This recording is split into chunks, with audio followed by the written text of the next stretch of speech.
வணக்கம் மக்களே. இப்போ நாம் தருமபுரி மாவட்டம் புட்டுரெட்டிப்பட்டி தாழ்நத்தம் பக்கத்தில் ஒரு தோட்டத்துக்கு வந்திருக்கிறோம். இங்கே விவசாயி பார்த்திங்கன்னா கரும்புக்கு தேவைன்ட்டு சொல்லியிருந்தாங்க. ஸோ ஆனால் ஃபஸ்ட்டு புதுசாக இருக்கிறதுனால கொஞ்சம் தயங்கினாங்க. அதனால் சரி ஒரு 1/2 ஏக்கருக்கு மட்டும் இந்த வருஷம் பயன்படுத்தி பார்க்குறோம், நான் எப்படின்னு பார்த்துட்டு அப்புறம் மேற்கொண்டு என்ன பண்ணலான்ட்டு முடிவு பண்ணிக்கிறேன்ட்டு சொல்லியிருந்தாங்க. ஸோ இப்போ தோட்டத்துக்கு வந்திருக்கிறோம். என்ன ஏதுன்னு விளக்கமாக பார்க்கலாம் வாங்க. தூரத்தில் தெரியுதுங்களா? இது எல்லாமே நாம் பார்க்க வந்த விவசாயியோட கரும்பு தோட்டம் தான். ஆனால் இது நம்ம தோட்டம் இல்லை. இது அவர் ரெகுலராக செஞ்ச ரசாயன உர விவசாயம் கரும்பு. சரிங்களா? இப்போது நம்ம தோட்டம், ஏன் நம்ம தோட்டம்னு சொல்கிறேன்னா, நம்ம நெட்சர் ஃபோரம் பயன்படுத்துகிறது தானே நம்ம தோட்டம், நம்ம விவசாயிகளோட தோட்டம். அது எப்படி இருக்குன்னு காட்டுறோம் பாருங்கள்.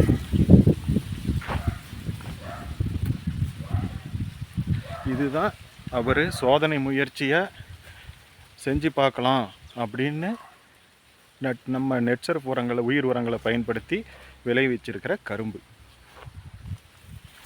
ரசாயன உரத்தில் நல்லா விளைஞ்சிருக்கிற கரும்பை நெருக்கத்தில் காட்டுறேன் பாருங்கள்.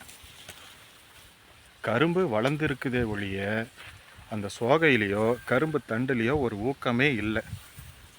சாதாரண விளைச்சல் தான் இது. நம்ம நெட்சர் ஃபோரத்தில் விளைஞ்ச கரும்பு பயிர்.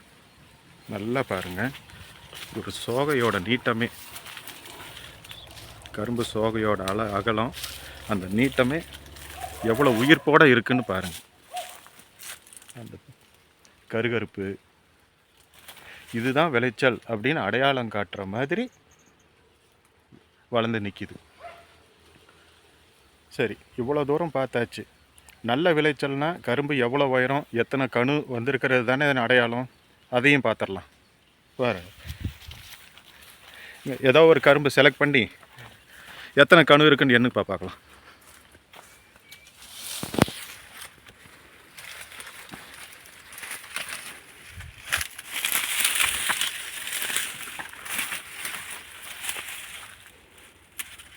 சத்தமாக சொல்லு, முதல்ல இருந்து. அப்படி 1 2 3 4 5 6 7 8 9 10 11 12 13 14 15 16 17 18 19 20 21 22 22 கணு இருக்குது.